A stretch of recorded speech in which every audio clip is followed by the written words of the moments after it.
Well, welcome everyone. We are thrilled that you are here to the Sports and Society Initiative's spring panel event. And what we're addressing today, as you probably know already, is the professionalization of youth sports, so the costs, basically, of professionalizing youth sports. We have two panels for you today.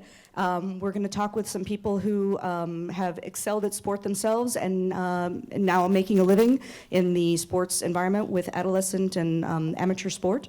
And then in the afternoon, we have some experts that are going to come in and talk with us about some of the challenges that this kind of professionalization has brought in terms of sports culture and youth culture and physical challenges that kids are finding as they get more engaged in these kind of sports. So before we start, I would very much like to welcome and thank our Dean, Jan Bach-Steffensmeyer. It is because of her that we are gifted with the opportunity to be part of the Sports and Society Initiative.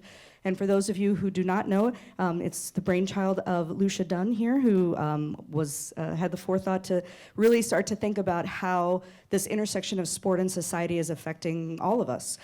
So many of us engaged in sport at some point in our lives. It really shaped how we grew up and who we are. But in a lot of ways, sport takes on a much greater perspective as we move through our lives and move through time. So we've seen that with activism. We've seen that with the level of professionalization in our kids. We've seen that with some of the physical issues that come up. So there's all kinds of topics that we try to broach. There's research that we pursue. So we hope if this is your first time, how many people is this the first time that you've ever come to a Sports and Society event? Well, thank you so much for being here. We hope this is certainly the first of many that you join us for. And how many people have been here before? Welcome back. We appreciate it. I'd also like to introduce Brian Turner up here in front, with who's part of our board. Anyone else here part of our board? I'm so small I can't see. Chris Canestra, there he is. Oh, you're behind. See, I can't see. You're slouching too. Today, thanks, Roy. Now we can get started. So actually what I want to do is get started with showing you just a brief part of a film that kind of brings to light a little bit about why we're here today and the experiences that we seem to have in some aspect of youth sports. So I'm waiting for Columbus to build one of those. So that's kind of what we want to look at today, are the opportunities that have been presented by the evolving youth sports. And so I'd like to introduce our panelists. And I'm super excited they could join us today. I'm going to start over on the far end. John Markle, can we give him a big round of applause and welcome him home to Ohio State? John spent 15 years as Ohio State's head hockey coach, where he led the Buckeyes to a record of 280, 267, and 56, 6 NCAA tournaments, and a Mason Cup championship as the CCHA playoff winners. He was named the 97-98 CCHA Coach of the Year. He spent his collegiate year playing at Bowling Green, where he was elected to the Athletic Hall of Fame in 2000. In 1979, John signed with the Winnipeg Jets, and that year was the team's Rookie of the Year. His NHL career spanned 4 seasons and included stops in Minnesota and St. Louis, and he's currently involved in coaching youth hockey across Central Ohio, working with teams at all levels, including the AAA Blue Jackets. Next to him, we are also excited to welcome home Jeff Green. Give him a round of applause, please. Jeff's the wide receivers coach at IMG Academy in Florida. He arrived in Columbus at the start of fall camp in 2013 after spending his first 2 seasons at Georgia Tech. Former wideout, spent the bulk of his time on special teams, where he started on 3 different units during the 2015 season. Everybody admire the ring he wears on his finger. And he majored in sports industry and spent 2 summers interning with a national sports marketing firm. Next to him, I'm trying to see, okay, is Robert DeYoung, who's a professor of economics here at Ohio State. Round of applause, please. He's associate editor for the economic metrics theory and for study in the nonlinear dynamics and econometrics. Dr. DeYoung's research field is econometrics, but really we've asked him to be here because his daughters are extremely active club soccer athletes, and he has committed no shortage of time and resources to their extremely successful endeavors, and we want to hear about that. And then next to him, we're really excited to welcome Tanisha Benson. She's executive director and director of events for the Ohio Girls Basketball Report. She actually attended the OGBR Skills Camp in middle school and took part in the events as a member of the Akron Hoban basketball team. She left as one of the most accomplished players in that program's history. She continued her basketball career at the University of Cincinnati before finishing at Ohio University. She also spent time as a member of the coaching staff at the D1 Alabama A&M before returning to help direct OGBR in 2015. Welcome. Next, we have James. Did I call you James or Jamie? Jamie Houle. Big round of applause, please. So he is a counseling psychologist specializing in sports psychology and eating disorders. Prior to becoming a psychologist, he was a gymnast for 18 years and a collegiate All-American here at Ohio State. He was a member of the 2001 NCAA Team Championship and 2001 and 2002. He also worked with student athletes in Maryland, Auburn, Texas A&M, and Wisconsin. And then last but certainly not least, we're very excited to welcome Roy Hall, who was a standout football player here at Ohio State before being drafted by the Indianapolis Colts in the 5th round of the 2007 NFL Draft. He played for the Saints and Detroit Lions, and since leaving football, he has founded with Antonio Holmes the Columbus-based Driven Foundation, which he established in 2008. He graduated in 2007 with a degree in business and is a nationally recognized motivational speaker and corporate consultant.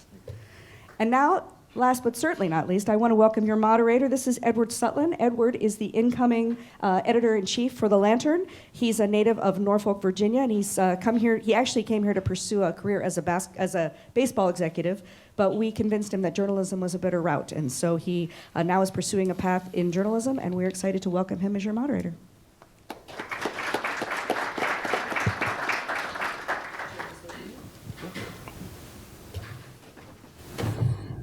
All right. Well, thank you all for coming. Really appreciate it, and thank you all for taking time to come here and talk with us about youth sports. I think it's a really interesting topic. As someone who certainly played a lot of Little League, I always found that it was something that was interesting to see as I grew up how it all developed.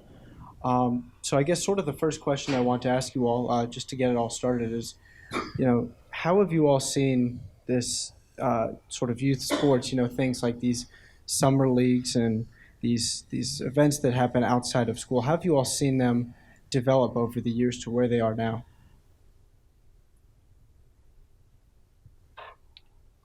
Summer leagues? Yeah, I mean, like summer leagues and things like that. Well, I think it's for the young kids. It's about exposure, possibly the collegiate scouts, and I think they're trying to look for scholarships and stuff like that, but they want to be seen.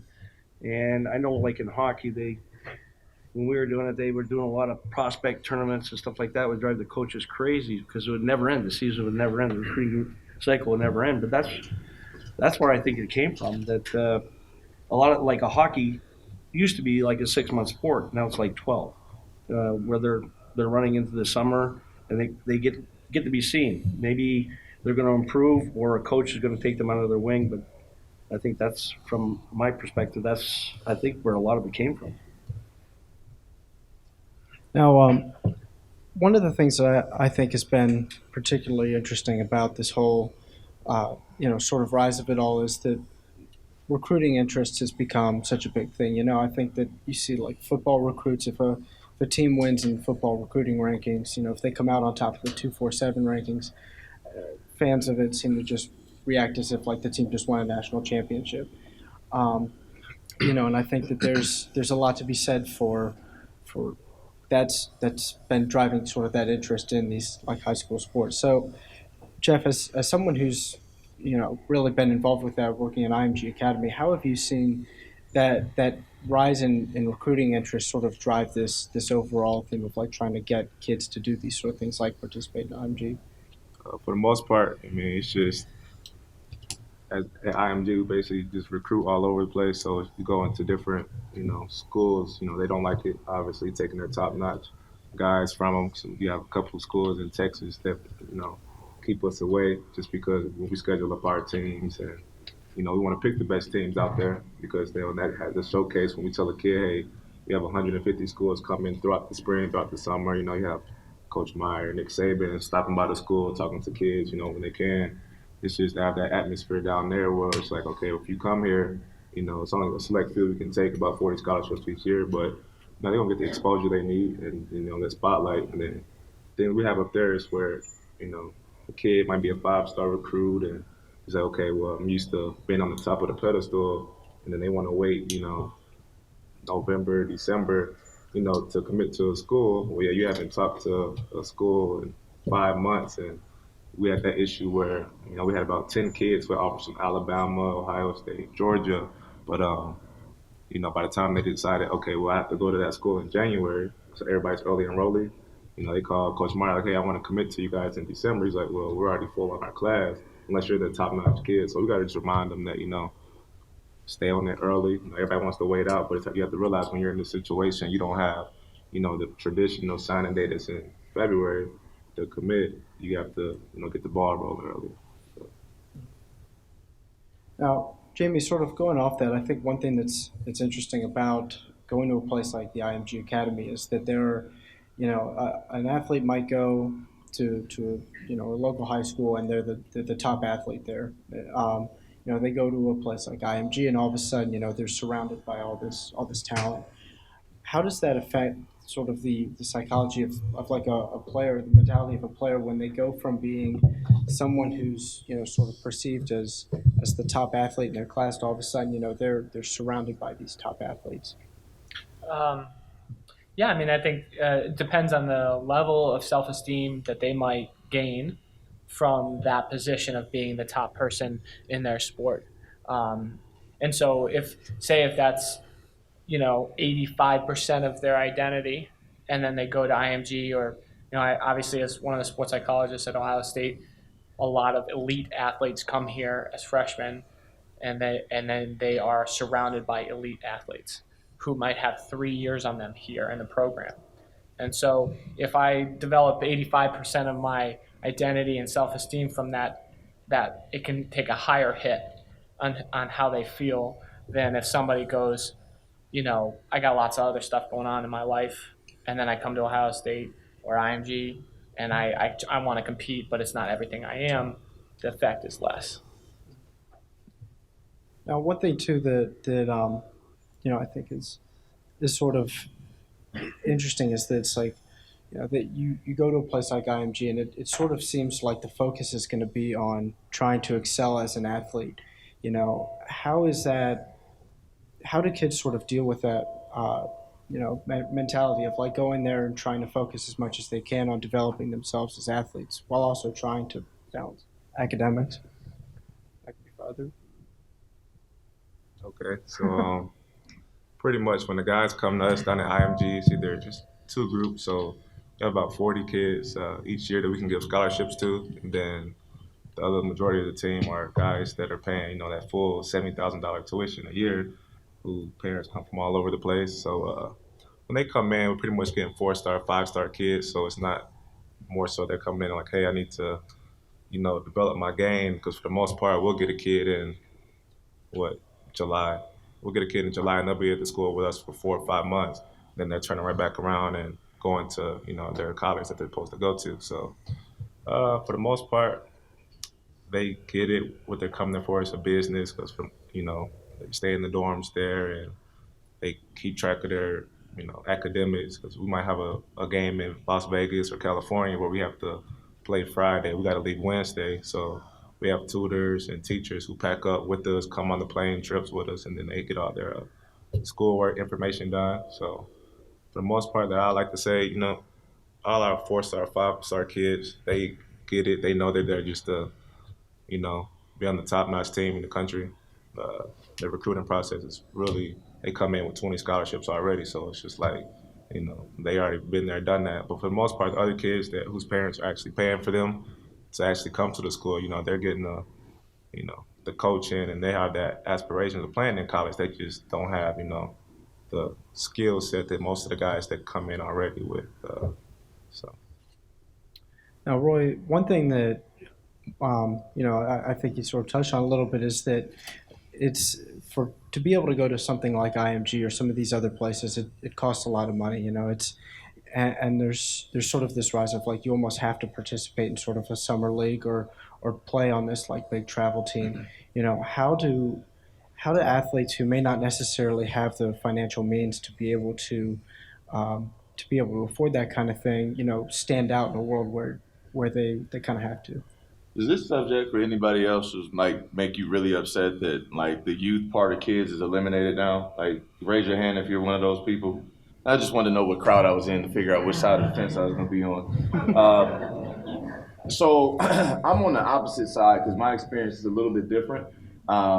I believe that the talented individuals, those kids that have the athletic ability, the character and academic acumen, so to speak, to be able to make it at like a Division I level, they will always get found, no matter where you're from. Sometimes it happens for your freshman year. Sometimes it doesn't happen until your senior year. From a football perspective, those that can ball out, so to speak, on the field, you don't have to go do anything. Like they will find you. I didn't attend a camp. I didn't go on any official visits except to the Ohio State University, and that was after I committed. I knew where I wanted to go, and once they recruited me and found me, it was a done deal. So I didn't have to worry about it. A lot of the kids that I work with, inner city kids coming from poverty that won't get those opportunities, like if they just do what they're supposed to do in the classroom and their talent shows and shines, they will be found. They get contaminated when coaches then pull them and say, hey, go play for this school, come play for this school, we'll get you this scholarship, go here. You extract them from their environment, their surroundings, they're away from their parents, they're away from their mom, they start to change, and then all of a sudden, they start to see it as a business. The only thing that stood out in this 6 or 7 minute clip that we saw was $9 billion in elite coaching. I'm pretty sure that their kids aren't getting elite coaching because I'm not coaching. Well, Jeff might be coaching, but I'm not coaching. The Division I athletes aren't coaching. So you get a lot of parents that didn't even make the team in their high school coaching these kids up, taking them and teaching them things that don't make sense. And then you got $9 billion. It's a business. It's money now. It's about money.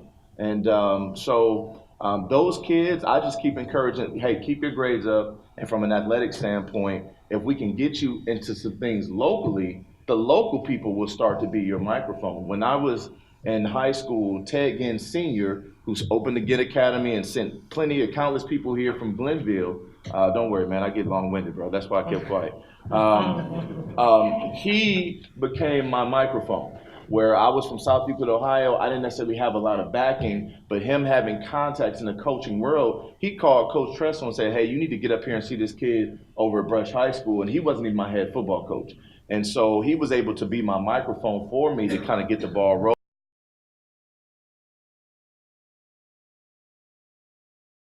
They can't afford it. If they just do the basic fundamentals of what we've been training our kids to do since they've been yay tall, they'll be fine. Have you seen though that it's since you like came to play Ohio State, has it changed where it sort of seems like the coaches now, like you said, are sort of saying oh, you need to go to like this sort of academy? Have you seen that sort of change since you were going to Ohio State? I get to keep talking. That's awesome. No, I'm just teasing. No, it's changed a little bit, but I don't believe that the coaches put the pressure on the kids that much. The coaches have so many feelers out there. Again, other high school coaches in every sport that can let you know about this player and the next. I think basketball is a little bit different, but I know people that have gotten D1 scholarships that don't even start for their high school basketball team, which is crazy to me, just from an exposure standpoint. So I just think that like the coaches aren't putting that pressure on. The families have found a loophole, right, in the system now, where my kid doesn't have to be getting the playing time that I feel that he deserves, where his coach doesn't know exactly what he's talking about. I learned it different. I'm going to ship my kid off and take my kid to somewhere else where they can get exposure. I can get on Instagram and say my kid's playing in Myrtle Beach and make it seem like it's a big deal and generate their own momentum and exposure. So it's like kind of a loophole now where kids are getting exposed to getting exposure and gaining exposure, but I don't necessarily think that it's deserved all the time. That is. Mm-hmm. Now, Tanisha, you've worked a lot with this website, trying to drive recruiting interest as well, like in some of these athletes. I know that there are like some summer camps you all have. How have you seen that sort of interaction with the parents who are trying to get their kids like noticed by a bunch of other schools? It's extremely intense. So OGBR, we are the #1 scouting service in the country for girls basketball. So we help high school girls reach the next level.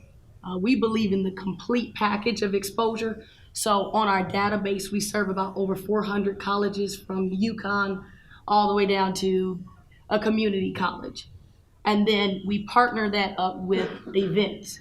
So in order for a college I can look on the database and say, hey, I like this kid, I like her skills, but then there's a next step of actually seeing her play, which is the part that the parents are really running for.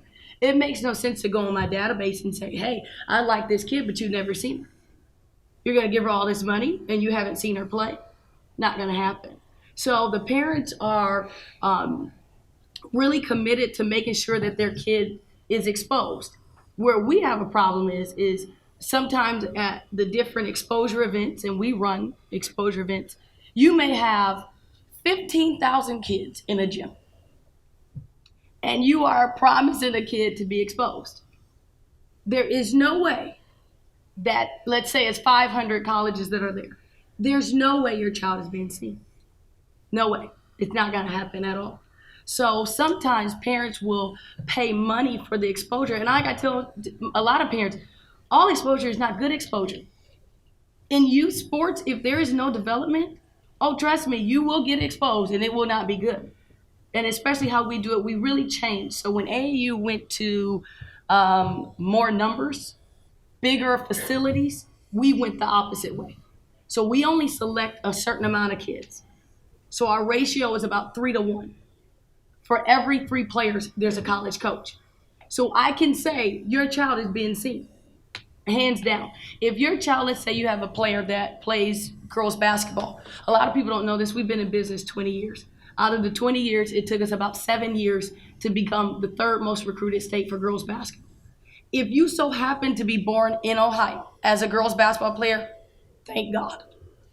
You're in a great place. Because colleges come here for girls basketball. Parents know that. So if you want to go to the right place, you're going to find that for your child because there's a lot of opportunity, not only just scholarship, but finances. Everybody's not going D1. Everyone is not going D1. So there's community colleges. There's a lot of different routes that they can go. So it makes it a little bit hard to say, and we get the best of the best there. And then we kind of have other players that their parents are committed to getting them at that next level. Mm-hmm. Now, Robert, you were telling me before this all started that your daughter plays at Ohio Premier, which is one of the best soccer leagues in the country. When you're sending your daughter there, is sort of, I guess, like, what do you view as the goal? Like, what do you hope that she accomplishes doing the Ohio Premier Soccer? Well, you get sort of sucked in from the moment that your daughter comes home and says, "Daddy, they want me at the best soccer club in Columbus."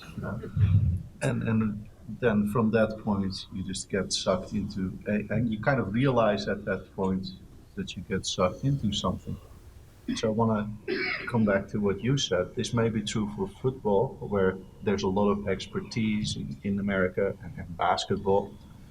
But with soccer, likely if you're in Zanesville or Mansfield, the coach is just not very good. Okay. And just the exposure and the coaching and exposure to good games is what counts.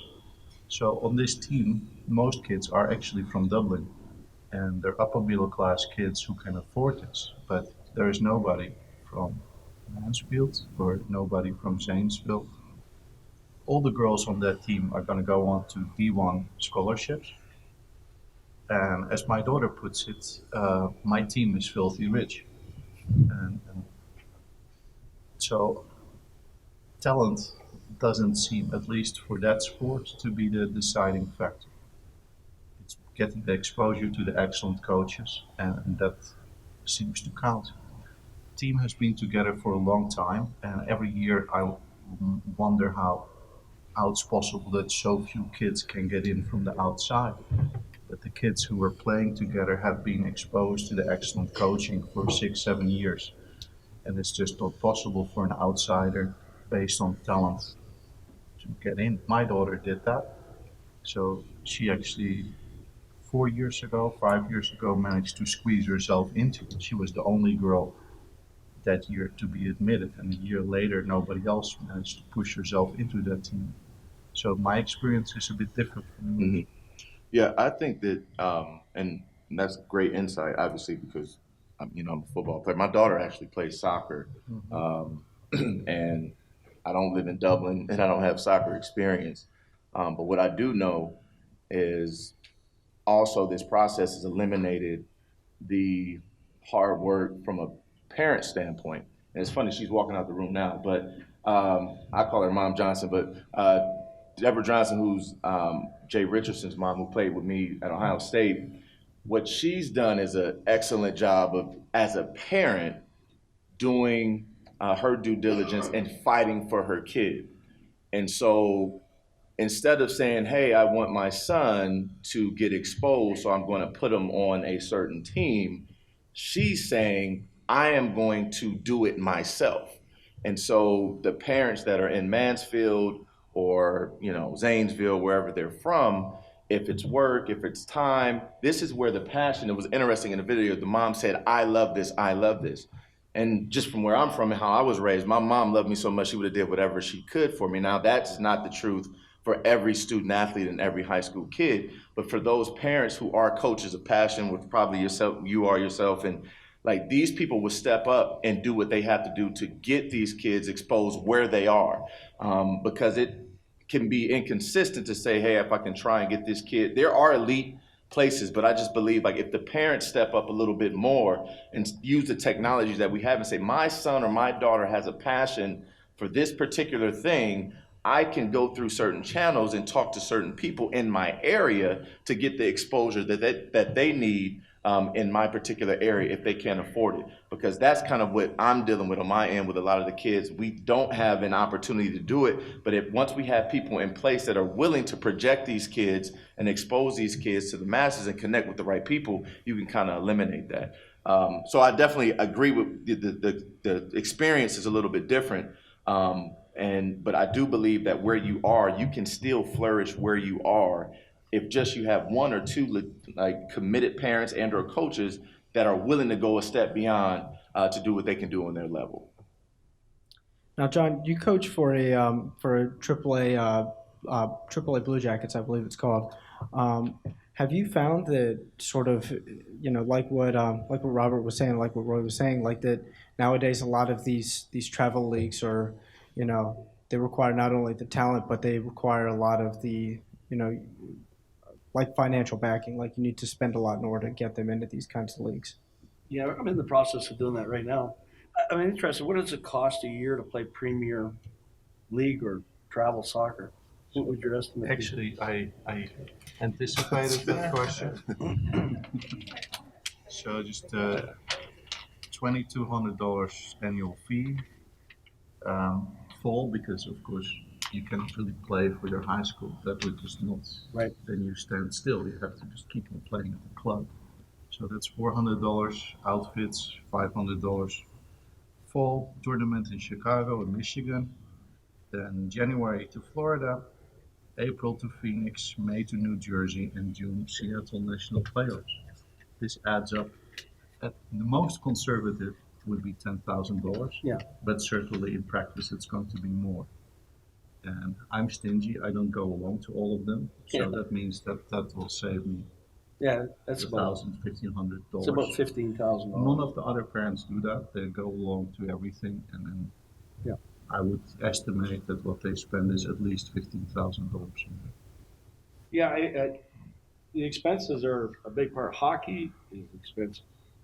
I mean, just a pair of skates, proper pair of skates is $700. For a kid once he grows up.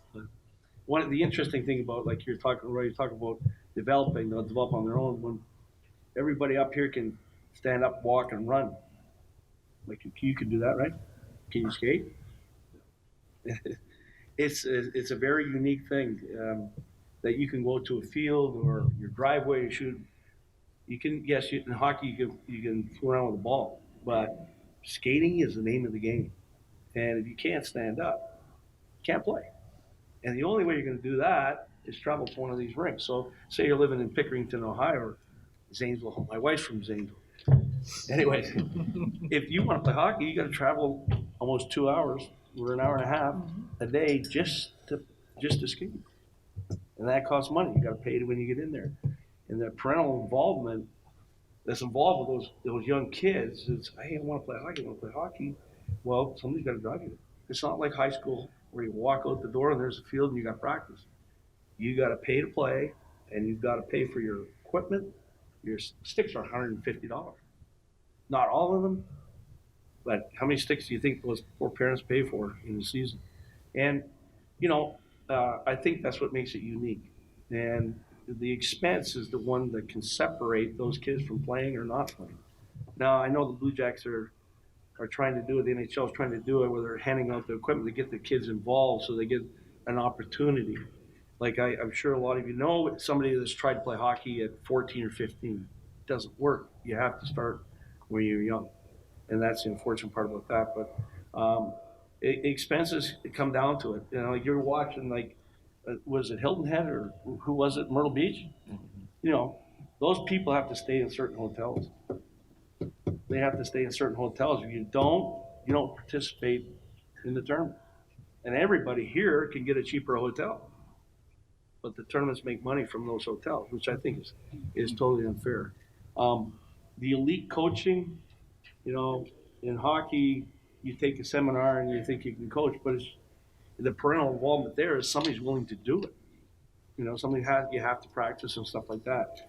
Talk a little bit about the expenses about, you know, getting a private coach and doing that. They can tell you certain stuff. It's like I always attribute hockey a little bit like a golf coach. They can tell you stuff that you really don't know, you know, because not a lot of kids have their parents haven't played hockey, so they have to go somewhere to somebody elite who can tell them, well, dude, it costs money, you know, and hopefully those guys can do it. That's part of the expense of playing hockey. But I just find these kids, it's turned into a 12-month-a-year sport. It's not. You're not only competing against kids here in the United States. You're in Canada, Russia, Sweden, Finland, Sweden, and they're pretty darn proficient at developing hockey players. You know, just like they are with soccer, right? You get the elite coaching. So it's an expensive sport, and to get the elite level, you have to do some things that, like you see it all the time with figure skaters. You know, the figure skaters make it while their parents have taken the second mortgage out on their house and stuff like that, so that they get the coaching so they can move on to elite status. What's unfortunate is the kids who just want to play hockey. They don't want to be hockey players. They just want to play hockey. But there's still an expense to it. So does anyone from the audience have any questions? Where does the 4 or 5-star ranking come from? How does a kid's parent buy it? So you don't buy the stars, but I mean, pretty much everybody gets into the hype for those, you know, Under Armour, Nike, Adidas camps, and then the opening, all those fancy camps that everybody has to bring kids in, and everybody's like, okay, well, if you're a freshman, sophomore, whoever you are, you know, if you don't have, you know, that spotlight and that recruiting on you, and you have 0 stars, no highlights brought up, you know, to go off of. I mean, that's really what people strive for. So they go to summer camps and the kids compete, do all this, and you know, somebody who's a part of this site writes an article about you and basically determines, okay, how many stars you get. So basically, these kids, you know, aspirations and whatever they want to do in any sport is based off on some guy sitting behind a computer determining, you know, how good you are. Coaches at college, I haven't even seen the kid, but if a kid's a freshman or sophomore and has never played football and goes to this camp and runs a 4.340, he's going to get 4 stars, whether he can catch the ball or not. That's just how it works. And depending on who that guy, you know, whatever site it is that writes that article, that's how they base it. So that's how that works. I don't know. I mean, I know I don't know how many stars I had. I had no idea. Like, you know, maybe, what she probably knows, but I don't know. I don't know, 3, 4, I don't know, and maybe 4, I think at least 4. Somebody ranked me, again, to your point, my junior year, I had 13 catches for like 200 yards and like 3 touchdowns because I missed half the season. But I still went into my senior year, was ranked the #1 receiver in the state and the #1 receiver in the Midwest. I don't know how that happened, right? I didn't go to any camps. I have no idea. But somebody, to your point, was like, he has the measurables and he's pretty good at basketball too, so we might as well put him. I don't know. I have no idea.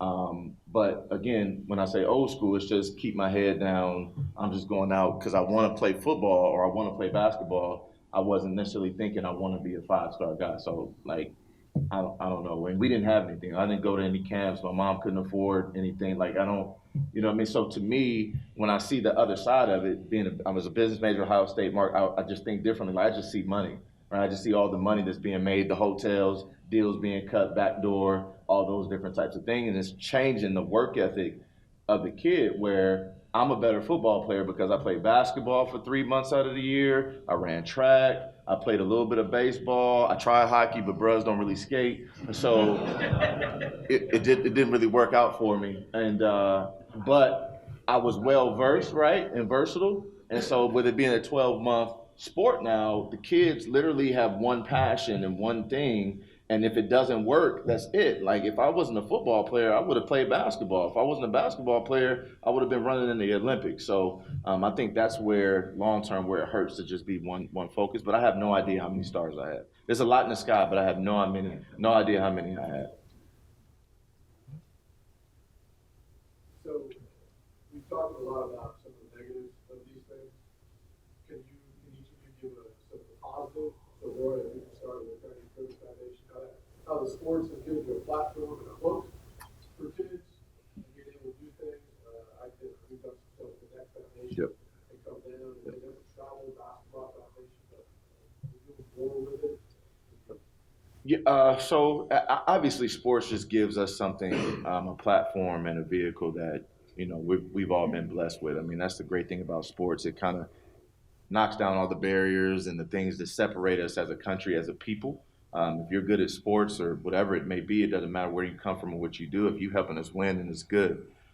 Sports has provided me with an opportunity to be able to serve and to give back consistently and constantly to the community through my Driven Foundation. And so we get a chance to interact with people from every end of the spectrum, from wherever that pendulum swings, from people that can afford to go and pay $25,000 a year to go to Columbus Academy to people who literally have to miss school and go figure out a way to make extra money for their mom and their household. So it's just given me an opportunity to really be able to drive what life is all about, which is serving and caring and helping other people.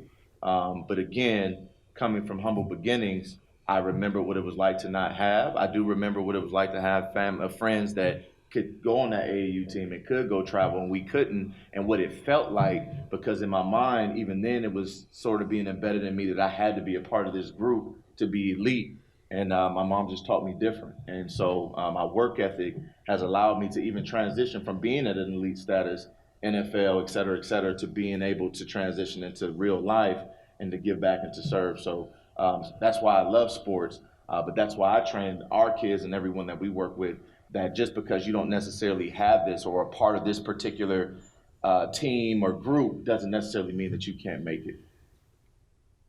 I would say the thing that is built into sport that applies to life is resiliency. So every athlete is going to fail. Every athlete is going to not be successful 100% of the time. And when I think about my career, but also even as a gymnast growing up, you know, you literally fall in gymnastics, you know. But the idea is that the thing I pride myself on the most is being at the pinnacle of my sport and then going through a slump and being at the bottom and then coming back up and being at the pinnacle again. That's literally why I'm a sports psychologist. So, but athletes have that built in. And the most successful athletes are able to take that resiliency, and when they're done with sport, they transition that resiliency into their job. So when they fail in their job, get a bad critique, get bad feedback, or nobody shows up to their talk, they're able to go, yeah, this is part of it, and I'll just try again, try harder next time. So I think sport, I'm biased obviously, but I feel like sport is one of the best avenues in the world to build resiliency. On our side with girls basketball, I think one of the most positive things is it creates opportunity. We have girls who their mom hasn't came home in 2-3 days. Hasn't came home. She has no clue where she is. But she's now going to New Mexico to play women's basketball. So for us on the women's side, we've kind of tried to be that bridge, and we kind of did it, 20 years ago. And we've kind of withstood all the changes to be the middle person. We evaluate every girl, basketball player throughout the state so that it doesn't matter where you come from, we're backing you to say, yeah, you have an opportunity to do this. And we'll call you on the phone. I have no problem calling a player right now.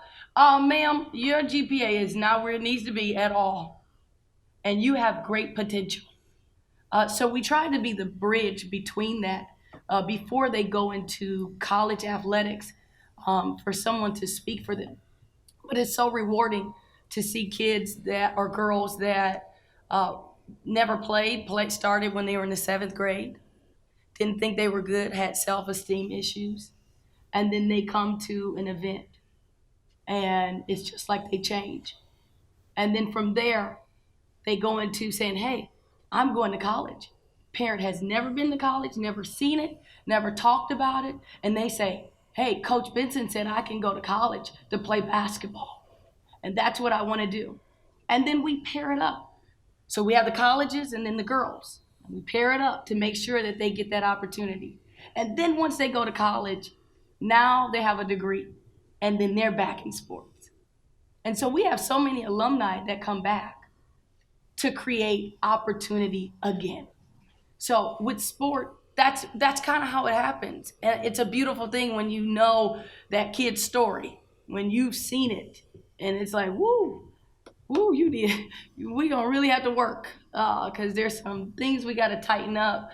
But having the opportunity to create opportunity for another kid, and I was in 6th grade when I started, never thought 16, 17 years ago, I'd have bought the company to do it myself. And my parents couldn't afford college. But I love what I do because it helped me to get where I'm at. So opportunity is the biggest one for me. So sports provides structure to lives of kids, and I mean it enriches life. It's a bit like playing the violin or being good at growing plants or whatever. Just we all need passions just beyond eating, sleeping, and work. And then there is this resilience that you guys mentioned. On Monday, took my daughter to the doctor, and her hand was all red, and it wasn't clear if it was broken or just a bruise.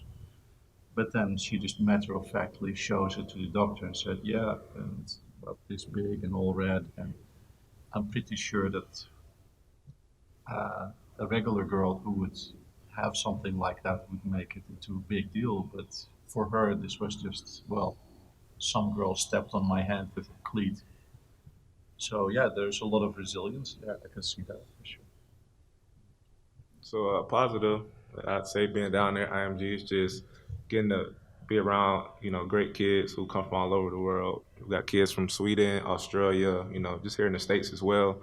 And just, it's almost like a college base because we got to go out there recruit kids. And, we get kids who, I'm from Atlanta, so we get about 10, 15 kids from Georgia each year. And they come in, obviously we tell them academics is, what you have to do because, everybody's going to say, okay, my parents can't afford the college and my only way out is through sports, is playing football. Okay, well, we get kids to come in with 3.0 GPAs and say, all right, that's good because the kid looks good on paper. Then they get to us and, now they're failing 5 classes. And it was like, okay, what's going on here? And it's just, having to sit down with them and actually show that you care about them because instead of them being in whatever situation they were in whatever school, that the teachers or the district were just passing them along just to get them by, instead of them teaching them, what's right from wrong, we just have to really sit down and work with them. So it's good to get everybody's backgrounds, whether they come from single parent homes or traveling all the way from Australia just to, be away from their family. That's the same thing colleges have to deal with on the same basis. I mean, we get guys that come in, obviously, that you have the grades or, obviously I get to college, get the grades, but you get there, now you're struggling in this class, and now you have to, they're going to put the support behind you, tutors and whatnot, and that's what we have, for high school, and not many high schools have that opportunity where you can hire people to come in and sit down and, teach the kids and help them out, but just, being there, helping the kids out, and, just everybody's down there is great, where they come from, different. Everybody has different personalities, and then we have to deal with kids who, you might come in a 5-star kid who's a sophomore. Okay, well, we have 2 other quarterbacks in front of you or 3 other quarterbacks, whatever it is, and we have to worry about trying to keep the kid there. And it's basically, comes down to business. That's what college is, and that's what it's, sort of evolving to now with sports. But it's just being my positive down there is just being around excellent kids every day and teaching them it's more than just football, because we have kids who go to those Nike camps, go to the openings, and we just had 2 last year that went excellent kids. They got hurt. You didn't have to go there. You already had your 20 scholarships. You already were committed to Alabama. Now you get hurt, you can't play your senior season.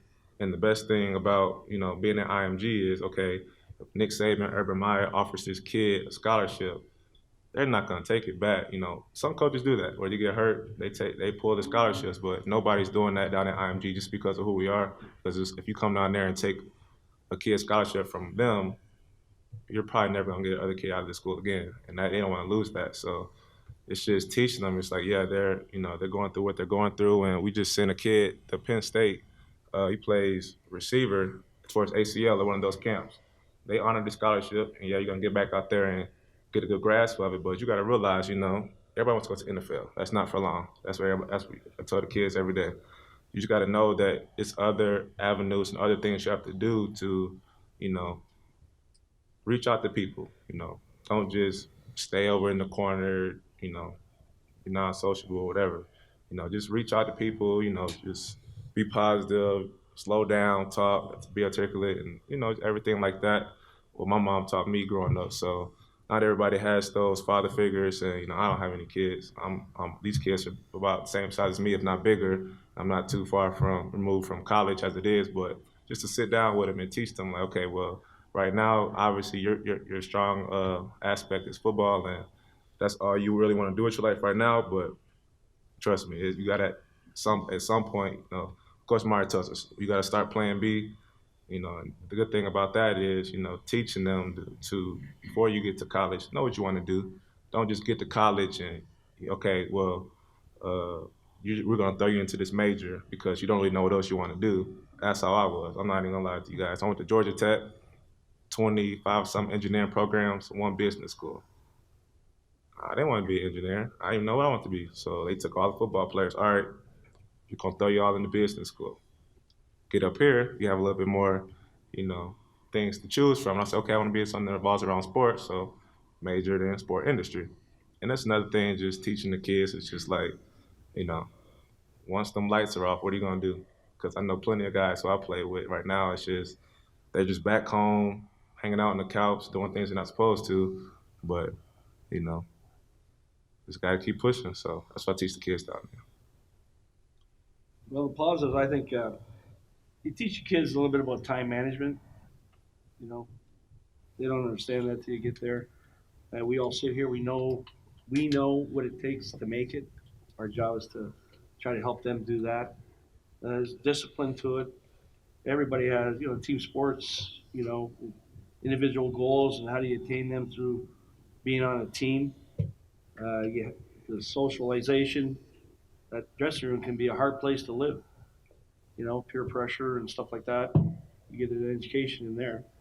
And I think we all get a chance as coaches, psychologists, give it, especially a good chance to interact with the parents, because there's some wackadoodles out there, I can tell you that. They think they watch a Blue Jacket game and their kids should be right there.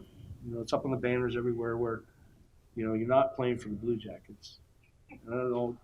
I think the odds of you making it to the NHL is 1 in 400,000. 1 in 400,000. A lot more academic scholarships than there are athletic. A lot more. And a lot of kids go through I coached a lot of kids. They were done at the end of 4 years. All they wanted to do is get their education, play some college hockey. I went to Bowling Green. I wanted to graduate in hockey. I didn't want to do anything else. But, it gives you a tremendous chance to educate these young kids in what you specialize in and what it takes. And it can be a tough road. I find it really difficult when those kids leave the rink and they get in that car for the hour ride home or the 45-minute ride home, and that parent is just digging at them the whole time. It's not fair. Not fair to the kid, and that's the hardest part about it. Try to how to create that separation, but there's a lot of positives. There's a lot of positives. I don't know how many of you guys played sports. Probably all do. I just played hockey yesterday. I'm 61. It's kind of a unique thing to do. That you're able to continue playing at an older age, and I don't see a lot of pickup football games at 61. No. Maybe basketball, but so it's a sport you can participate the rest of your life too. So there's a lot to it. So a lot of positives. I appreciate your comments. One thing I'm thinking about sitting where I'm sitting as a parent, I believe that the very best team a child will ever be on is their family. Whatever family they get, let's get the family that they get. We see all the positives of sports, and I really believe it provides structure for young people. But I think what's missing is this education of parents, because they have the biggest influence on whether that child will get to where they need to be. That's the biggest voice in their head. And I think it's a lot for a coach or another player to have to come alongside their fellow teammate, their player, and try to fill that gap. What's being done? I'm the founder of Ohio State Football Parents Association, and I saw that when young people were coming in, boy, and my son came in at the same time. But the parents often had no idea how to support their young people. They had no idea that they even had a voice in the process, and they have advocated much of their responsibilities to a coach.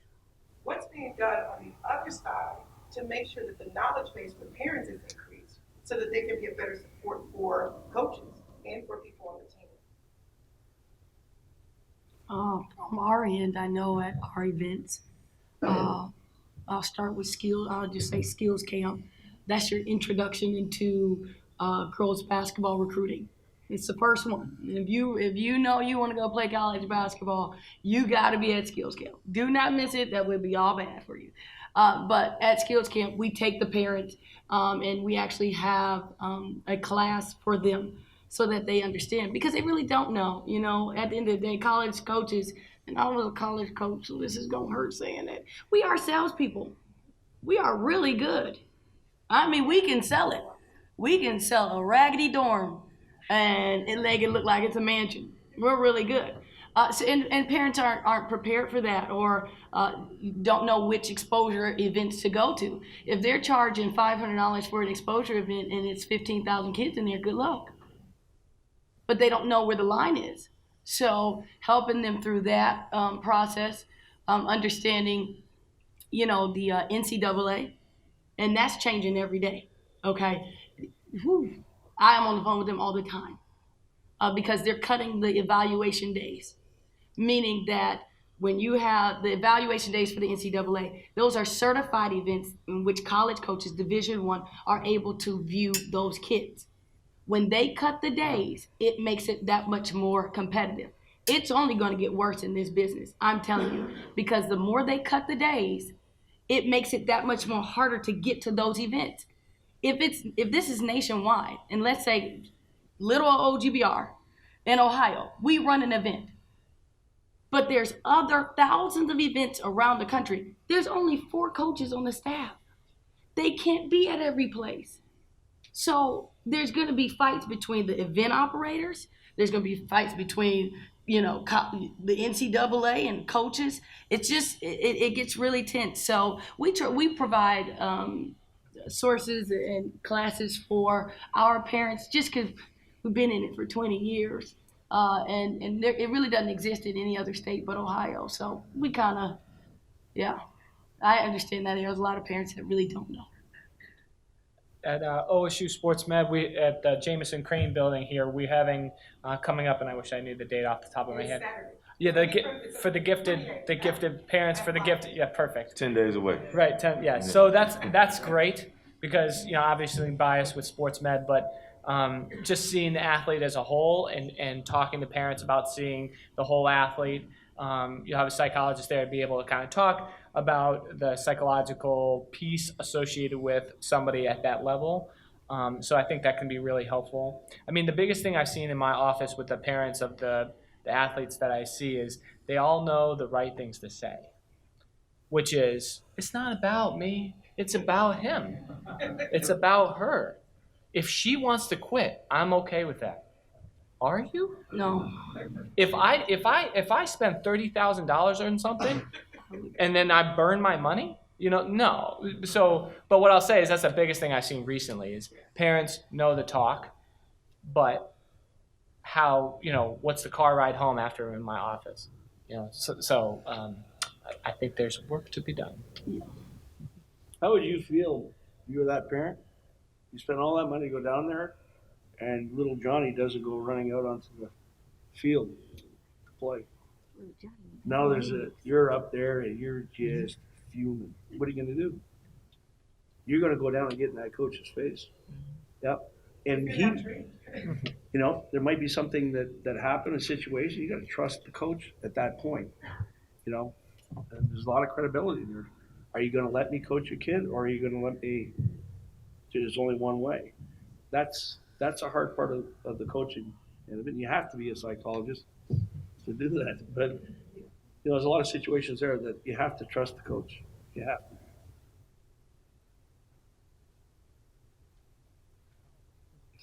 You often read in the media where in just about every sport to be one, the coach will say we're looking for multi-sport athletes. Then you talk to high school coaches, especially those running travel teams, and they say this is a 12-month sport. So just about every sport it's not. And so, what's your best advice to parents and athletes about this kind of balance between playing multiple sports versus getting involved in travel and one sport? Well, my daughter wanted to be on the athletics team of the high school, but basically was impossible.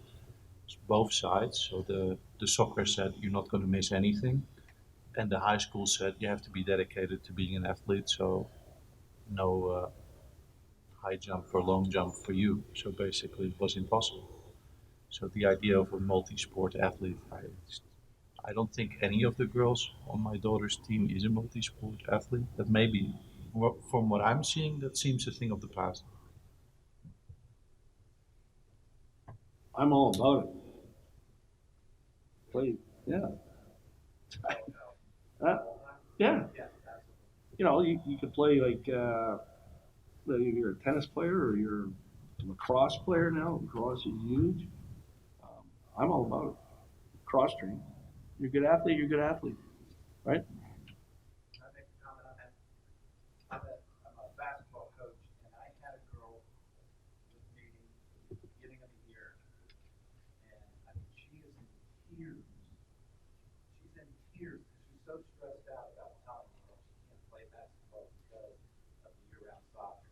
How much pressure these soccer coaches put on them that they can't miss something that she would have to give up the sport that another sport that she can't miss a practice that's in during that time frame. So I mean, to see that, it just wrenched my heart out to see a 15-year-old, a 16-year-old with this much stress on her. I mean, it's crazy what these coaches do.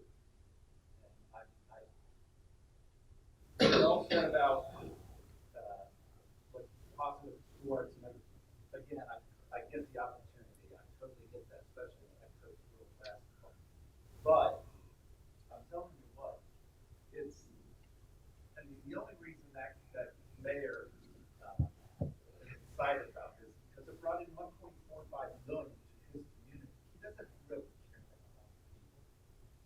They're using them as pawns in a way.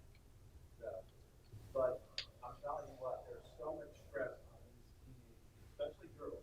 They've got a lot going on. But there's so much stress on these kids.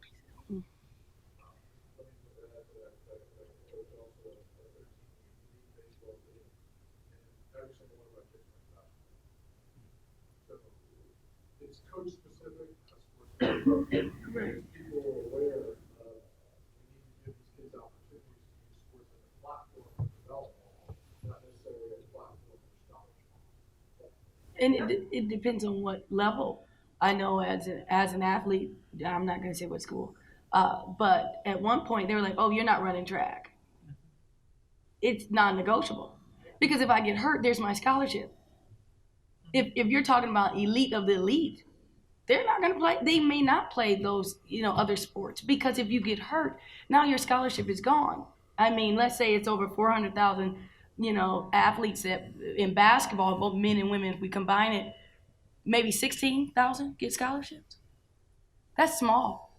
The numbers shrink immensely. So for me, I really didn't want to run track. So I'm glad they told me I couldn't.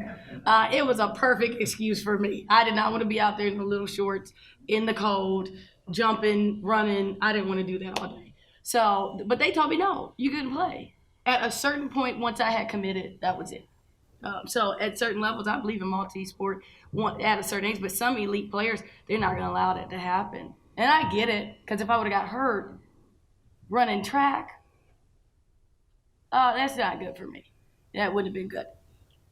They call college coach from that.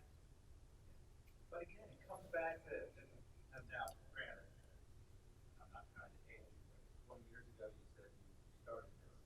But these days, when coaches are making $6 million, they're going to tell a kid you can't do anything but play this sport.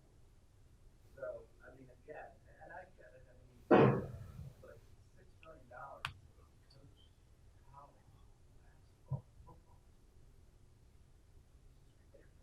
That's the right thing. Give that money to the people that need it, like Royce found it. Exactly. Oh, thank you. I appreciate it. Bam. Yeah, look at that. Going. StayDriven.org. But as a parent, you have to make sure it's what's something that's best for your child. I had a coach tell my child he couldn't go on vacation.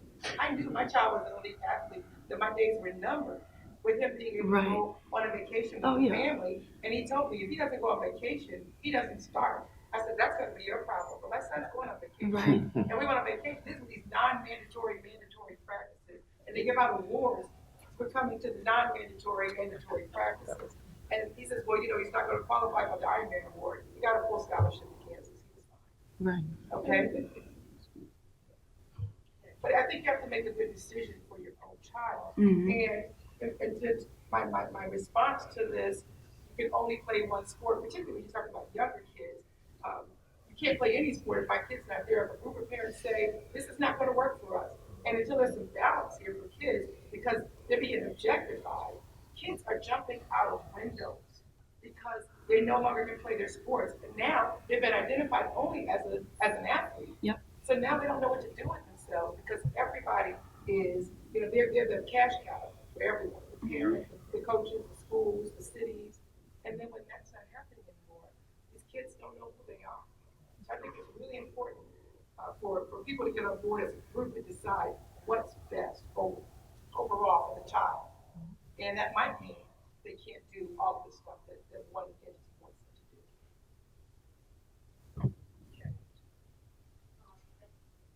I wish there were more parents like this woman. I think that from what we've seen in regards to, as you mentioned earlier, is a hockey player, a player playing hockey. The emphasis on that declaration for a child, a youth child, these are kids that are having to make decisions at 7, 8, 9, 10 years old that then become a self-identity. It's not as a kid or not as, but just as that athlete. But then, even if it works out wonderfully, even if they are that elite athlete, especially in women's basketball, your career is still likely to be over in your mid-20s. Oh, yeah. 30 for one. Yeah. And so I applaud you and the parents like you, my parents, that stood their ground and said, she's going to go play this sport, or she's just going to go play in the neighborhood, or go play with the boys in the neighborhood. And it goes back to what Roy said, they will find it. But as you're talking about at the OHSA level, hundreds of thousands of student athletes that participate every year, not the 1% that end up getting. And what I'll say too is that the NCAA is close to Well, they put out best practices for mental health for collegiate athletics. And one of the things it says in there is that they're encouraging every institution to have a labeled mental health provider at that institution. Yeah. And we're lucky at Ohio State to have 3. But there are other schools that have, obviously you go from D1 to D2 to D3 that might not, but to handle the stress associated. It's being labeled more and more as a real thing when previously it wasn't. I bring a different perspective. I'm now in the grandparent state. That's where you are appreciated, but your opinion is not. I've got 16 grandchildren, split through 5 families, ranging from 24 to 1 1/2. We have had 3 in travel hockey, and we were very concerned that the parents were putting too much pressure on the kids in the travel hockey game, on hockey teams. But the 2 oldest have dropped out. None of them are elite athletes, given their grandparents' genetics. That's not a particular surprise. But the 2 who have dropped out of they reached the peak of what they can do. The concerning question back there was how will they adjust? And I will tell you that both of them have adjusted extremely well because of the resilience they had. They're going to go on. They will have academic scholarships, not athletic scholarships. They're among the most balanced of the 16 grandkids. So there are benefits for those who do not reach Division I or don't reach college athletics at all. So that's just a different perspective. Talk about pressure. I have no idea what their hockey, travel hockey is. The youngest one will be in Europe this week. That doesn't know. Not cost me a thing. Booster club. Yeah, then you have to, depending on how old he is, right? She? She has to go to Europe to find enough competition. Yeah. Yeah, I coached girls hockey for 4 years. That was interesting. Up until they're 12 years old, 13 years old, girls can compete head-to-head guys. That's when they start to change a little bit physically, that they start to separate in the hitting and physicality of the game. But girls hockey is pretty good. So I know it's more basketball, soccer, like I said, all around the world, but they're starting to recruit at a lot of grades. Now basketball players recruit at 2nd grade, starting to get looked at. That puts on too much pressure on the kids, especially at that age, where they're not really so much as kids anymore, but now they're becoming more professional athletes at that age. Oh yeah, we see them as young as 4th grade. We do. We'll evaluate a kid that's in the 4th grade, just because of her potential. And I run a scouting service, so we have to know who they are. If we're going to say we're about opportunity, and we don't put pressure on the kid. Like, they have no idea. I mean, they'll know I'm in there, but we have scouts all over the state. They don't know that they're there. You know what I mean? They don't know that, oh my goodness, OGBR's here. Oh my gosh, I'm freaking out. I have kids that will cry because we walk in the gym. It's like, dude, wait, you're in the 4th grade, okay? We don't know if you're going to play next year. But yeah, they're starting that young, and a lot of kids and parents are putting them on social media to advertise what they do and what they do well, and if that's what you put out there, it's going to come. It's going to come back to you. So I do think it puts a lot of pressure on the kids, and some of them want it. Girls basketball is really changing besides men's basketball.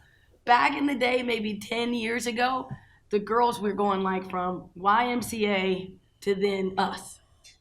Big gap. Now they're starting younger. So they're starting to develop a lot more. They're starting to, increase their intensity in playing. So they're ready. They want to be at that level.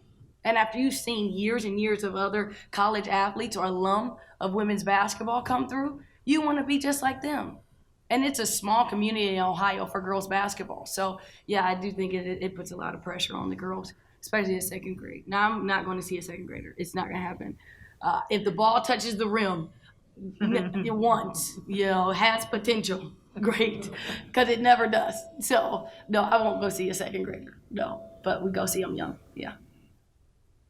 But to be offered a scholarship, you're saying they offered a Well, scholarship? I don't know if there's so much as being offered a scholarship, but they're definitely being looked at by, and then being pushed out there into the league world.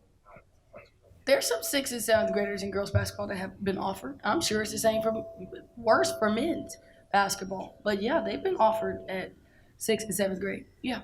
Kind of add to that, Sean Thomas, I believe, I think he was off the scholarship by Ohio State in 8th grade. So like he was like being recruited at a young age. I think Jared Holmes too. He also was being recruited at a young age too. And like LeBron James and both his kids are starting to get looked at by different universities right now. I think his oldest son is definitely, and I think he's getting some as well. So I know he's talked about it before where his kids are being looked at right now. Oh yeah, it's the same way on the girl side. But yeah, they're getting the looks and they're getting the offers. You have to compete. If you know, I can't say what school has offered kids, but yes, they have. Yeah, they offer. They offer young.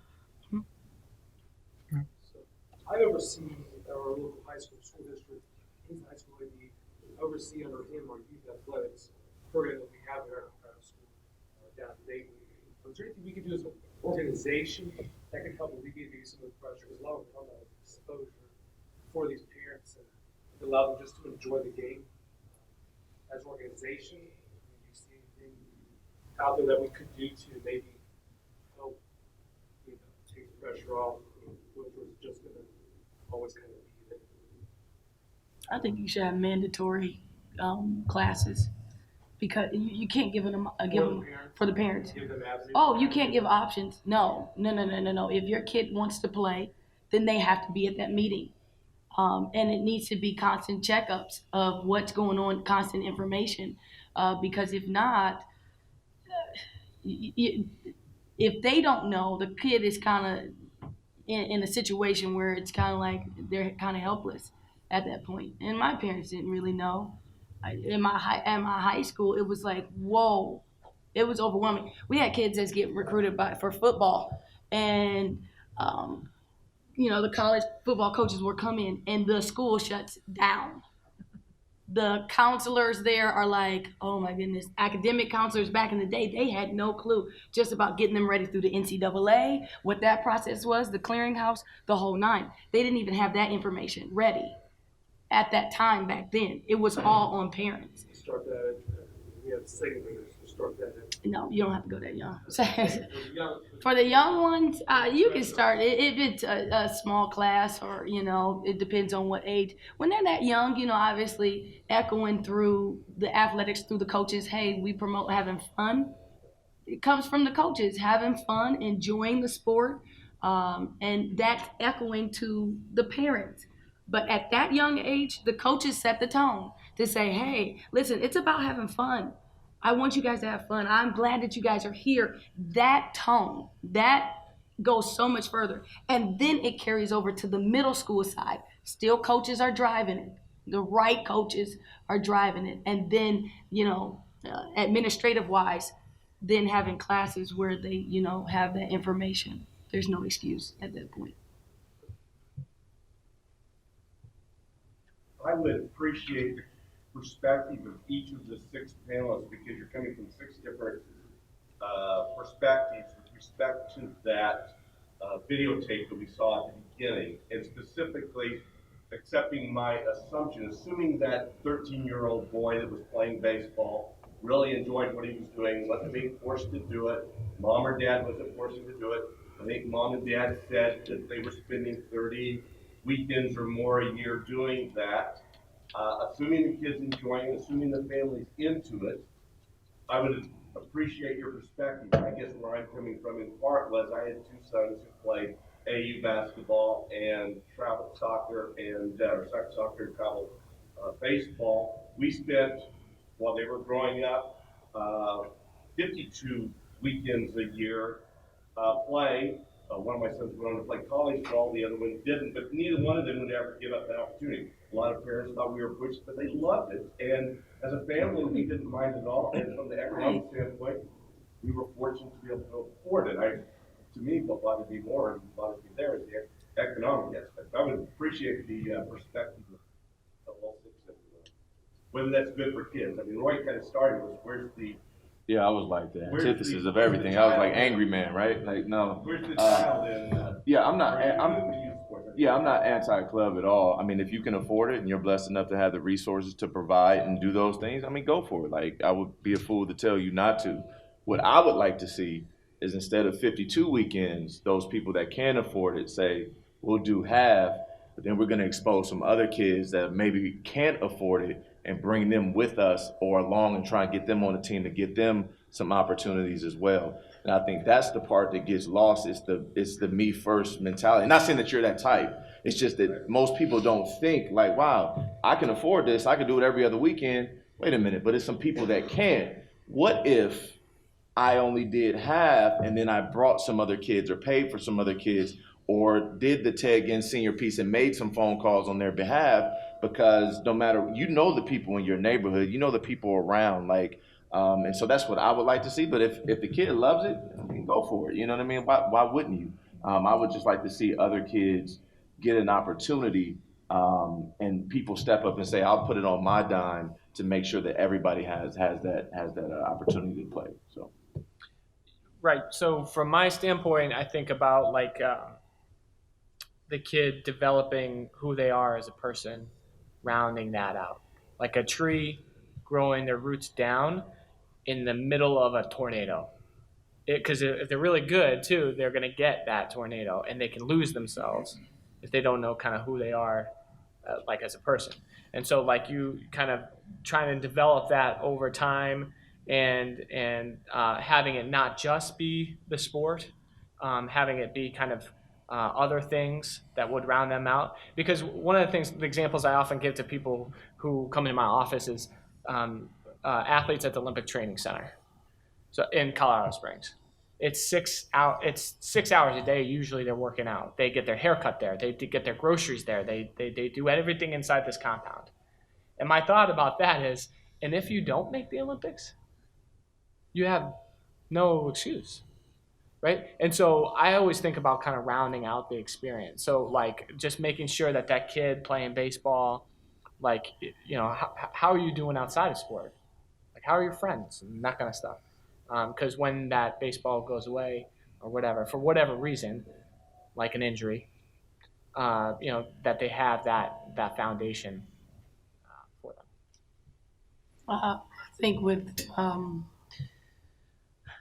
this is really hard to say, but for women's basketball, we have the lowest number of officials, women. For coaches, women, we have the lowest number of women coaches.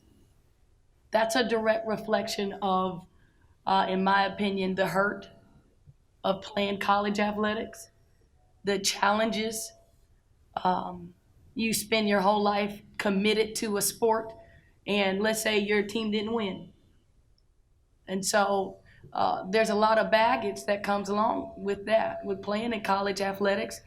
And my hope is that former players and people that have the skills and knowledge would go back and reach out and pull some of them.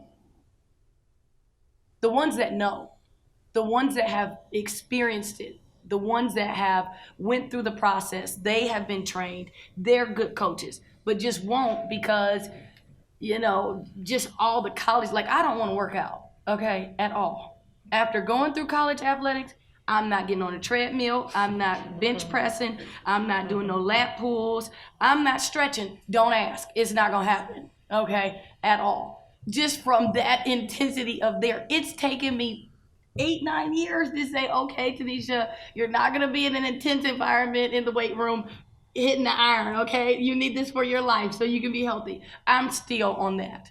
So I wish that former players and people that know the game, that can be great coaches, can go back and reach and pull someone. Because parents sometimes, they're going to go for their kid first. You know, it's kind of hard. But the ones that know can help out. They can help. That is what I would hope would change the impact of other players that economically can't really, they don't have the money to do that.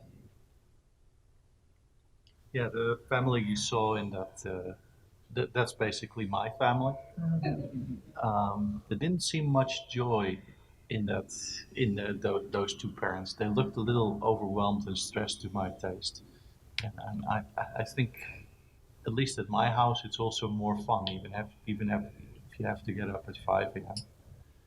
Now it's no longer much like that. My daughter I just write the $400 check, and then my daughter gets on a bus with her team, and they drive all the way to Washington D.C. and play the two D.C. clubs, and then they're back Sunday at midnight, and then she does her homework. But uh, but yeah, that is my family. For the economics part of it, I mean, I say if you can do it, do it. It's all about money when it comes down to it. You saw in the video, that's a, mom and dad, two-parent household. Not everybody comes from that. So they have the disposable income they can pay to travel every other weekend and go to different state to state. I didn't have that. I could have played any travel ball I wanted to, but did I? No. I did football, basketball, ran track, played baseball in high school. Even then, high school costs money too. You got to go on your little Christmas tournaments to Florida or your track meet in Florida, wherever it's at. Did I have the money for that? No, but somebody found it. Cause they were like, okay, we need Jeff here to do this. If it was somebody else who wasn't as talented, we don't know.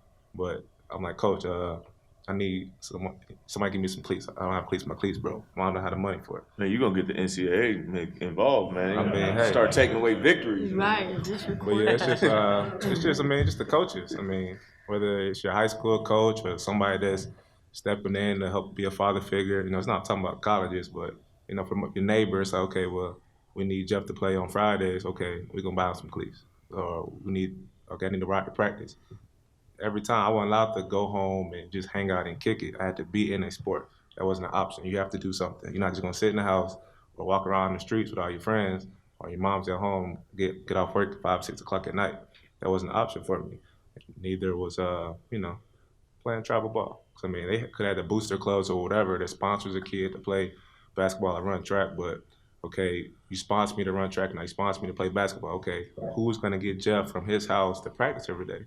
Okay, half the time people don't want to go out their way to do this. I mean, obviously, if you're good enough player, they're gonna find a way, but just don't put that much pressure on it. But obviously, two-parent household, that's disposable income. You can do whatever you want. So that's all it comes down to it. Yeah, I think you talk about the socialization with the parents. They become friends for life. Because if you get a certain age, sometimes they go all the way up. They might play together for 8 years or something like that. It's a pretty good lifestyle. You're away, and I've seen it where they go to a van and they're getting poured out of a van like Fast Times at Ridgemont High. Not that they're smoking, but they're having a few pops. As long as they have a designated driver, I have no problem with it. But I think it can be a pretty good lifestyle, obviously, if you can afford it, right? And that's the tough part. I know it's especially tough for what we do. And but I think it's great when the parents can get along. Sometimes I'll come in the lobby of the hotel, and I know they're not quite happy, but they just stick to themselves and Jim Beam, and we'll talk later. But it's unfortunate it costs so much. I grew up in a day, played in a small Canadian town. It cost $5 to play hockey for a year. $5, but it was sponsored by the city. You don't have any privatization of the rinks and stuff like that. Now you can't get your skate sharpened for $5. And being contained in there, you either made it or you didn't make it. If not, you're going to play house league hockey, and you had a lot of fun doing it. And it's a different type of a lifestyle. You say you get on a bus to go to Washington. Those parents are driving. There's no busing, so not too often anyway. But we're getting very far from that, because I would not know a single player who I would characterize parents as lower middle class. Yeah. Not a single one. And there's been hundreds of players I've seen through. Yeah, sometimes they get involved and they get sponsored by the Blue Jackets Foundation or something like that. And it's unfortunate to weed them out. You know, not when I was growing up, that didn't happen because everybody could, but now it's reality. It's reality. horribly expensive. When we were flying to Orlando or Houston or San Diego, 10 to 15 to 20 times a year. And not everything, not all of the experience, I mean, I think it's very, very expensive. We go north to Detroit. I can't do that now. So you're talking about two different types of travel. You've got that elite where you're getting on a plane and flying all over the country, and you're talking about these kids that are on the track to become potentially Division I or professional level athletes. Then you've got more of a community aspect of it where these parents might be paying anywhere from $100 to $300, and they're going to local tournaments. And I think where the disconnect is, and I've officiated some of these in basketball halls, is that these parents are sitting there and they've paid $300 to an organization. That organization then sponsors tournaments for 2 months at different schools. So that family's now paid this travel organization to be a member. Now they're paying entry fees every weekend and seeing the same kids. And they have no idea that the only recruiting period for Division I girls is this weekend. That's it. One, they cut it down. And they're saying, can I get Yep. a parent? Well, you know, another day in the gym when it's beautiful out in May. We're not there yet. And so what are you doing? Well, they're getting exposed. And they're not. What to do Exactly. in college. So there's no They're not college there. here except for Division II right now. They don't offer scholarships. They have no idea. Nope, no clue. So I hope from the education standpoint, and I don't know how, I wish I had a suggestion for that, but just women like, you know, like this woman in front of me, it's just a parent that gets it and knows that can share her story and help educate parents to understand and get perspective. And then whatever you choose to do, but at least you know what you want. Right. Thanks for this panel. I wonder if we're still thinking about this too individualistically. So, obviously it's important to have parents that are advocates, more educated, athletes themselves, coaches, it's ironic that we're talking about the professionalization of these sports first to start, right? It's professionalization in terms of a business, in terms of expected commitment and focus, right? But my understanding of professionalization is usually that athletes get paid, right? It sounds more like amateurism to me, right? The money is going to the adults. And I wonder if we lose sight of why we do sports and how it should be more child-centered. And to think about it, and I think the second panel might do this to a greater extent, in terms of cultural and organizational needs, we need to get beyond individual circumstances, the parent, the child. Then we can think about a school district. We think about how do we band together in OHSAA or AAU or the NCAA and think of best practices in terms of how much your sports costs, how do we set time commitments, allow for multiple sports. Essentially, is it too much? I know we live in America, but is it too much to expect these decisions to be made individually by a parent, a child, a coach? I mean, one of the issues that we faced with the NC, I'm an event operator and we have a scouting service. One of the biggest issues that we struggled with meeting, and this was like 2-3 years ago, is that event operation AAU didn't exist until after NCAA. So you have this whole entire community of event operators who have came out of nowhere. The NCAA is not legally able to bind them by any means. They cannot tell me how much I charge. They can't do it.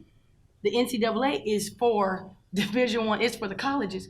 I'm an event operator for a high school level or middle school. So there's no governing body that's saying, no, this is not allowed.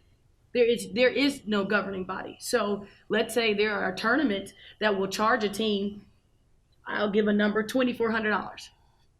One team. And there's tournaments where there's over 700 teams. That's a lot of money.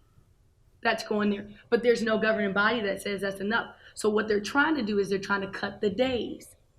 the evaluation, the timing, the periods in which that can happen. That's how they're trying to control it. But at the end of the day, there's thousands of events all over the country, and NCAA cannot tell us, hey, you can't do it this way, you can't do it that way. And there's a process. When I mean a long process to be approved just to run an NCAA event, the process is long.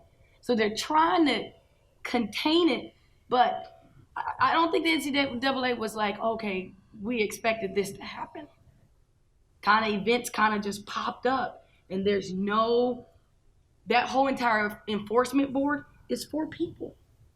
4 out of all AAU, all sport, 4 people run that whole entire department, and they do an amazing job. I don't even know how they do it, but 4 that make sure that the events are certified or not. So there's no governing board that will say, hey, no, you can't do that. And that's what makes it hard. It's almost to a point where it is individual because there's no head. When we were in hockey, the coaches determined, the body down in Florida when they had the coaches meeting said, we're only going to do 2 events a year. Other than that, everybody would start having these events, these prospect tournaments. And it was, you could lose a recruit if you don't go to it. And the guy said, well, you weren't here. I'm going to go with these guys, and they were here. They determined themselves. They said, nope, dead period. And you couldn't go to these events. You get caught, you get out. And that stopped all those events.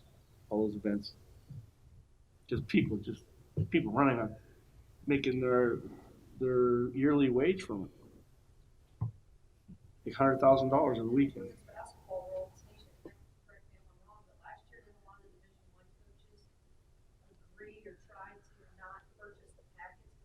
Oh, yeah. Just a program to say, what is the name of that kid? It's upwards of $600. Oh, 600 is low. That was, it was high. It was a, I know it's a lot of information, but it was what you would call a boycott. It happened 2 years ago for the fall. And what they did this year's, the men and men's basketball have had 2 evaluation periods in the springtime, which means that NCAA Division I colleges are able to attend. This year, it's down to 1. It was a 2-year deal. Last year was the last year. It's down to 1. The boycott was to boycott fall. No evaluation weekend in fall, meaning Division I schools could not come. This year, it is cut.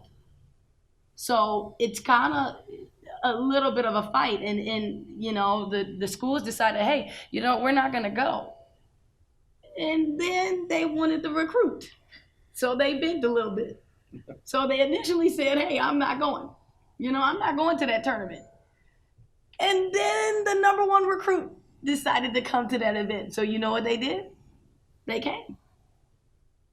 But there was a boycott, and it dropped the numbers of the, evaluators. I'm kind of split because I'm an event operator that runs events, and we're considered, like, this is going to sound so bad, I can't believe I'm saying this out loud, but we're considered the Walmart of event operators because we just don't believe in charging that much. There's no way. It's just unfair.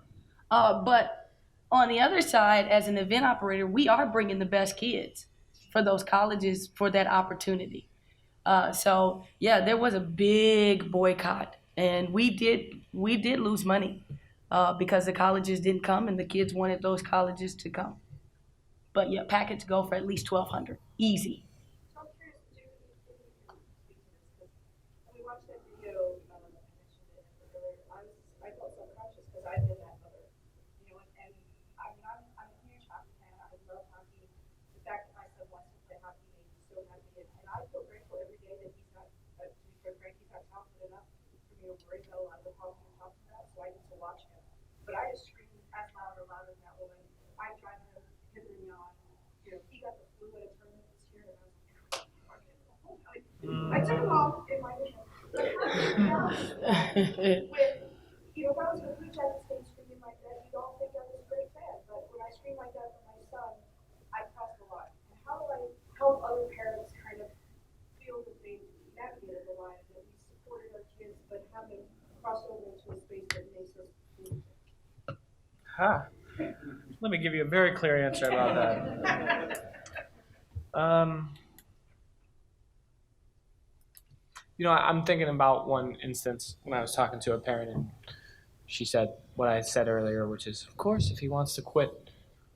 And so I had him out of the office, and I talked to her. I said, really? And she said, no. And she started crying. And she said, this is what we've been doing.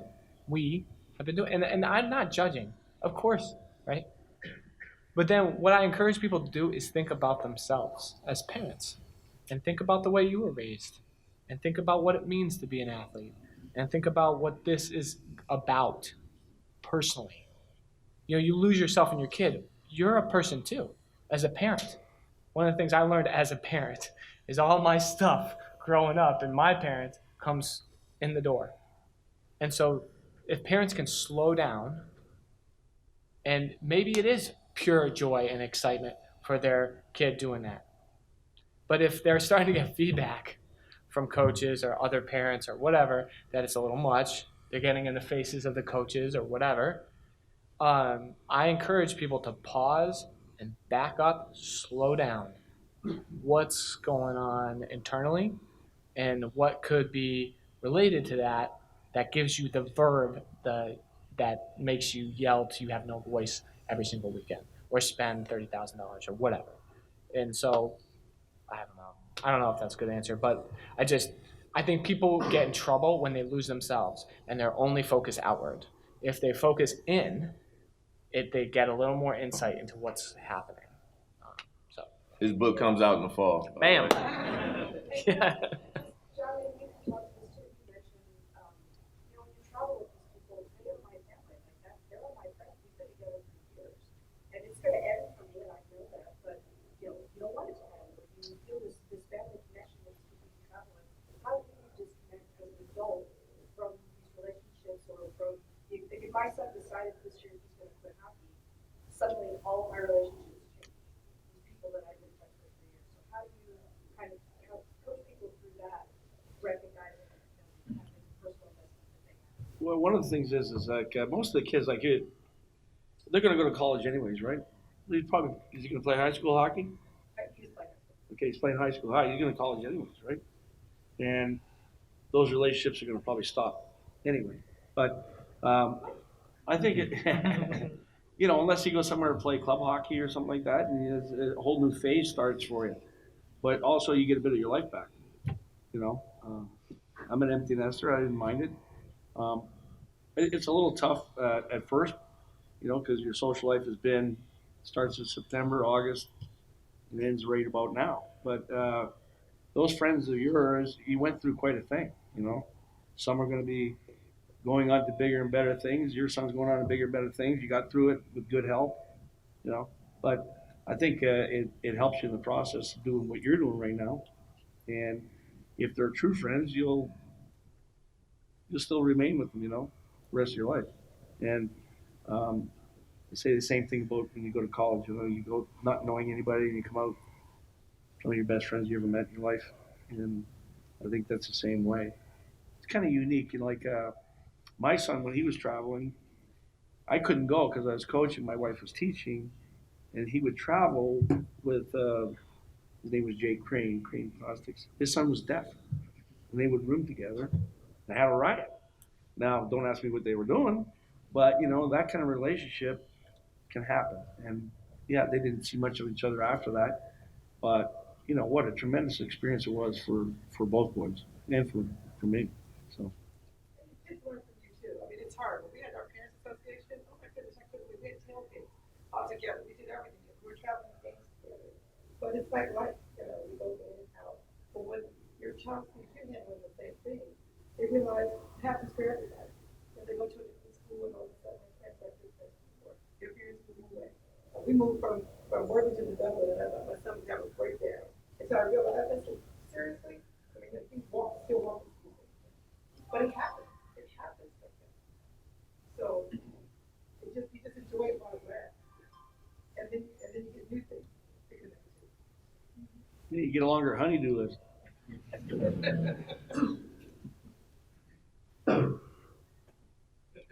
Hey, I'm a Hi. She was awesome, by the way. I'm actually affiliated with the SSI.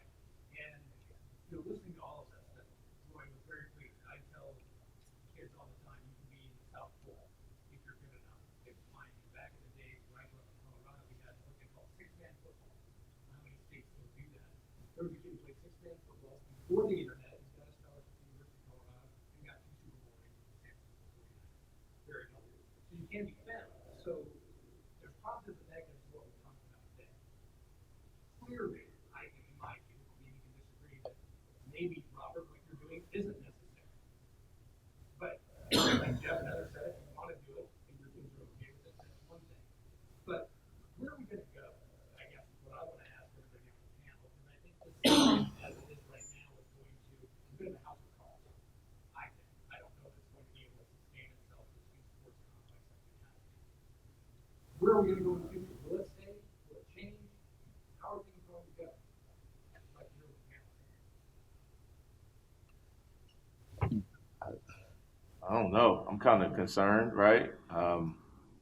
There's a lot of different levels. I mean, we talked about amateurism and professionalism and paying players, and I mean, you got that piece at the NCAA level. You got these ginormous contracts for professional athletes that continue to drive the motivation at a ground level as to if I made it, what I can do with that, and with that platform. You got college coaches making a ton of money. The conversation is going to keep coming back to money. Event operator and business owner, money. Like, I want to make money and I want to help players, but I need to make money. If you have money, you can go to events every other weekend. If you don't, you're not going. If you have an iPhone 8 or X or whatever, you might be able to make your own YouTube video and get exposure. If you don't have money and you got a flip phone still, you can't get that exposure. So it's to me, it's more of a economical and financial conversation than anything, because that's what's driving everything. It was 145 million that they made last year for that complex. And but the money that they use, they could help the city. It's a money conversation. So, I mean, people are going to continue to want to make money. And now it's in a situation where we can figure out cool ways to use kids to generate money, because the people that are running these cities have figured out a way to get into people's hearts. That people love their kids. We give them the best facilities. Again, if you build it, they will come. And so that's what you're going to continue to see.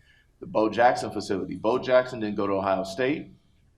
He didn't I'll take Archie over Bo any day, but Archie Griffin don't got a big facility in Hilliard over there. Bo Jackson does, because people will come over there. And they probably got a 10-year plan. It's not packed right now, but they got a 10-year plan, and then they're going to put up another one. And so, that's the part that kind of concerns me, again, where the people that don't have the means to be able to use those facilities can't. Yeah, I don't know. I see it just accelerating for the foreseeable future. Yep. And yeah, maybe it's cynical, but I see it as, and so what I think about then is, if it's going to keep accelerating, is there something else we can do to correlate with that acceleration to take care of the kids while that's happening? And so that's why I feel encouraged that more and more, I'm biased obviously, see it from the sports psych angle, but more and more sports psychologists are coming out to help treat the pressure that's associated with the acceleration. So if we couldn't stop it necessarily, could we help the kids stay, take care of themselves better and better through that process, so they don't completely lose themselves in the process? So you've got to support them. If it's going to keep going that way, can we support them in that process, right? So they're exposed to nutrition, sports psychology, tutoring, all these kind of things around them, so that they even if they're riding this train, they'll be all right during it. Yeah, I think it's going to continue to go up, and more money is going to be made. I think if we educate at a young age, require certain classes for the young ones, just, sports health and understanding the psychology of it when you're young and all the way through elementary, middle school. That's just a part of the district. That's just a part of our school, our culture, is that we're talking about the health in sports. We're talking about it. And it's a requirement. If you are a part of this program at the middle school level, you have to take this class. So we're putting it in front of you because the money's still going to come. It's gonna continue to go up. But if we educate not only the kids but the parents, we're kind of attacking it at the same time, two different angles. So everyone has the opportunity to be educated, and whether they decide from there, that's kind of on them. But they can't say that we didn't educate. We didn't say that maybe from a school that's a little bit more organized structure, from a school point, being able to do it that way. I think for girls soccer, there's this league called ECNL, and it has crystallized out pretty much to the point at which it will stabilize. I think it might get a little bit more expensive, and they might take girls a little bit younger, but it's very well structured. I don't see it get any different from what it's now. It will just stay middle class, upper middle class thing. Might get a little bit more expensive. Kids might be traveling to Maryland even earlier than they are now. Schools like Ohio State will get all their recruits from that league, and the days that just a very talented high school girl could make it somehow. Perhaps a couple, but it's just too professionalized for that to be possible, I think. Will not be that many. That would be my prediction. Yeah, I agree with everybody else. It's just gonna go up, the skyrocket. I mean, for the most part, looking around, I mean, youth sports is compared to the stocks or marketing, you want to invest in youth sports if it helps anybody out there. I mean, because it's gonna go up and it's just gonna take off from there. And for the most part, I mean, just say if you go, whether you're 6 years old or 60, okay, that 60-year-old doesn't say if you want to go to the gym, you don't have that desire anymore to go in there, work out, push yourself. Most people do, but for the most part, if your 6-year-old grandson comes up to you or son and says, "Hey, can I do this?" You pretty much will come out your pocket, whatever it takes, just so he can do what he wants to do. And that's just what it comes down to. Like, I train kids now, football, just speed and agility. Okay, charge whatever I charge for that kid. Parents see results, they gonna keep bringing them in there regardless. And it's just basically using the image now, playing for Ohio State, coaching at IMG. Same thing with youth sports. Everybody wants to play sports. Everybody wants to be active, whether you're a kid, teenager, whatever. People want to do it. So it's not going to slow it down at all. It's just going to keep, providing money to whatever it needs to go to, whether it's coaches, schools, organizations. So I don't see it slowing down anytime soon. But as long as people are still having kids and wanting the best for them, you're going to spend whatever it takes to get that kid there. Whether you have it or not, you're going to find a way.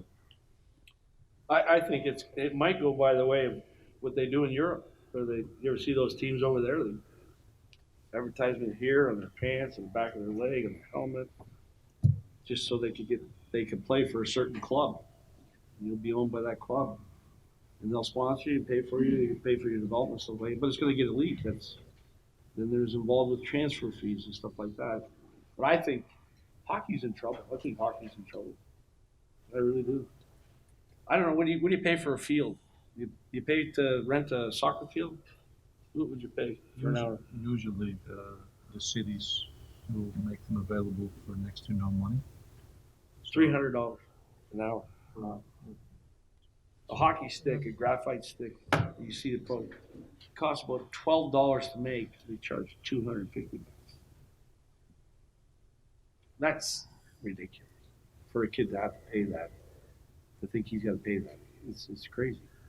But I think the expense of the sport is going to siphon off a lot of kids, and it's unfortunate. Either that or the cities are going to have to get involved, and it's going to have to go on to the taxpayers, where the cities are running it. It'd be like Pickerington Minor Hockey Association. They have a rink or something like that. That's the only way you can do it. That's what they do up in Canada, those small towns. I know they do that in Europe. I know, especially with soccer, with all hockey teams, they're all sponsored by big corporations to help them offset the cost. All right, well, unfortunately, that's all the time that we have for questions. Really want to thank the panelists for coming by. If everyone can, round of applause. We appreciate it.